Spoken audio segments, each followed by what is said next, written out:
Hello, I'm Steve Hayes and I'm Communications Manager at CIH, and I wanted to talk to you about the UK Housing Awards. You may have seen that the 2018 awards are now open for submissions with a closing date of the 10th of November, so you have between now and then to put your projects forward to be among the best in the housing sector, which is what the UK Housing Awards are of course all about. But how do you put together a submission? There is a skill to it, and I wanted to try and give you a few tips based on my insight, having put in a number of submissions in previous jobs and now coming at it from the Chartered Institute of Housing's point of view. So I think there's a few things, a few key things to consider.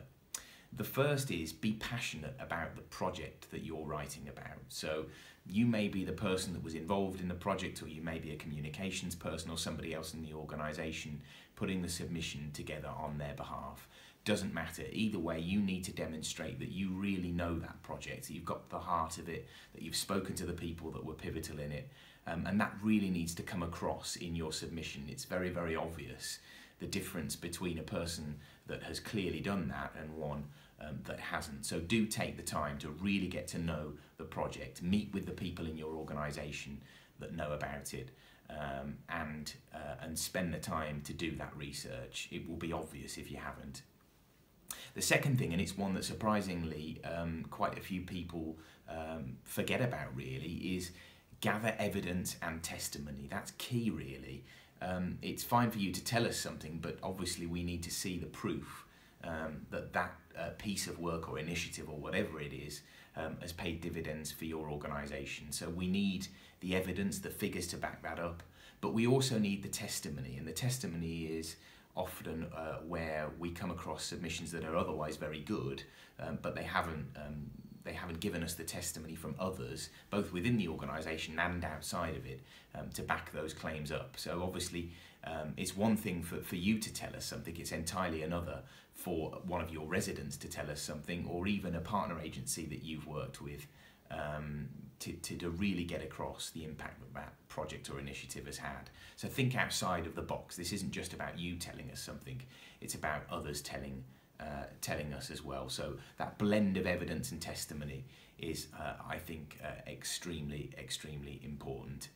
And the third thing is, I think view the submission as a way of getting to the next stage. So be concise with it and be clear. You've got 1,000 words, which you'll find you'll use up very, very quickly. It's not a lot at all to condense a huge project into that amount of words. Is actually a very difficult thing to do.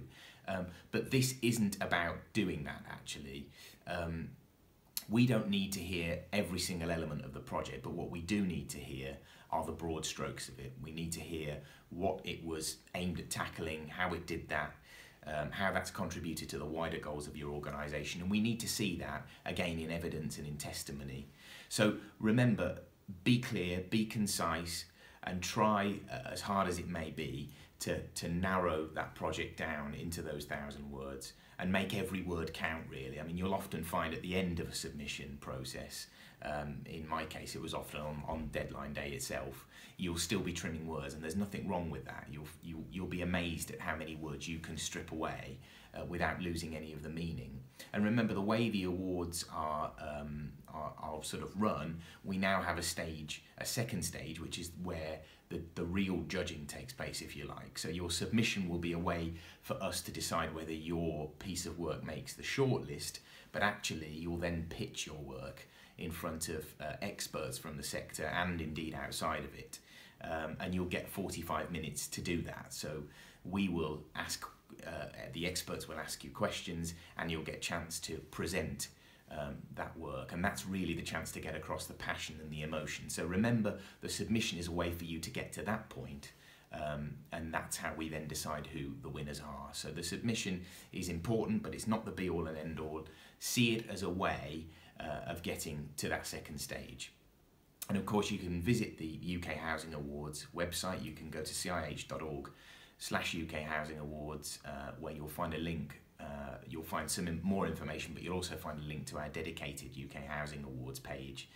And on there are some fairly meaty tips on category and criteria and various other things, which every submission should have. So it really is worth taking the time to have a really good look through that. And I'd also like to just mention a webinar which is coming up on Wednesday the 27th of September, which will be myself, Emma Mayer, the editor of Inside Housing, and our head of practice, Debbie Larner, who looks after the awards from a CIH point of view.